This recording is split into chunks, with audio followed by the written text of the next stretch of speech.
This is the JAFOreport.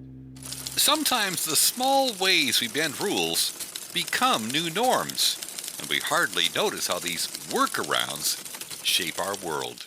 Hey, it's your West Coast Canadian boomer with a personal observation on normalization of deviance.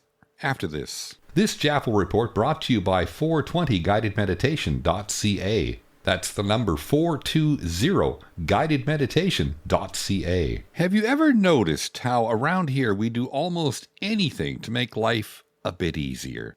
Even if it means straying a bit from what's officially right. Maybe you're just listening to this on your phone during a park walk, noticing the artfully dodged bike helmet laws, or seeing a car parked just a smidgen into the bike lane because it's just for a minute.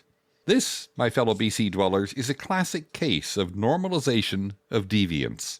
The term was originally coined by sociologist Diane Vaughan.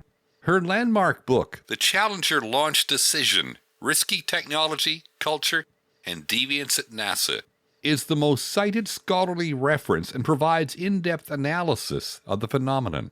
It just means those little rule breaks slowly morph from the rare exception into everyone's new normal.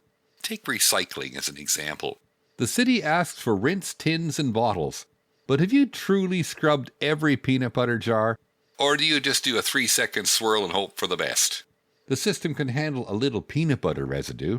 The expectation shifts. It's just how things are done. But here's the kicker. These incremental lapses add up. The original intent of the rule, be it safety, order, or environmental goodness, is compromised. What's the best case scenario? When we let small deviations slide into our daily habits. Sometimes nothing much happens. Nobody gets hurt, and the streets keep humming. Sure, the peanut butter jar might slip through undetected, and everyone gets home safely with their slightly askew parking jobs. We revel in our cleverness, feel out the edges of acceptable, and call it community quirk. Tell me BC doesn't love a quirky workaround. Best case?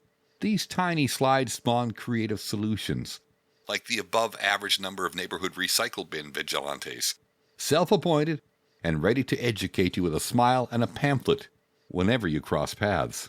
Worst case scenario? It's all fun and games until so many folks ignore the helmet law that new bicyclists stop wearing them altogether, and accident rates soar. Suddenly, that 1-minute car in the bike lane means cyclists swerve dangerously, and acceptable recycling becomes a burden to the infrastructure. If enough of us fudge the rules, policies lose meaning, and what was once for the greater good gets lost in a sea of good-enoughism.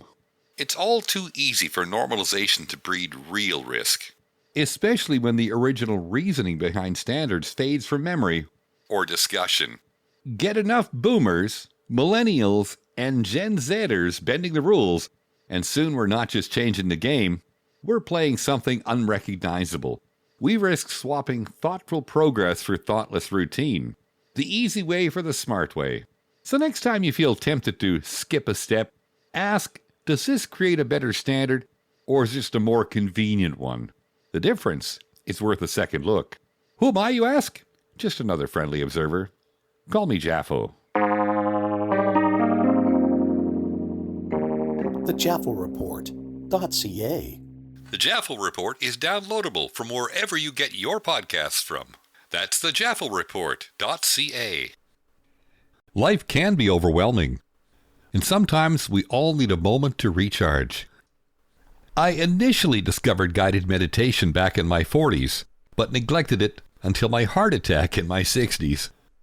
Eventually, I started recording my own guided meditations, and now I'd like to share them with the public. Whether you prefer a simple, soothing voice or a rich experience by adding music with ambient sounds, I've got you covered. The meditation sessions start at $4.20 each. The first 3 are free. Visit 420guidedmeditation.ca. That's the number 420guidedmeditation.ca. And start your journey to inner calm. Your path to peace is just a click away. This Canuck Boomer thanks you for your time, and we'll catch up with you again soon.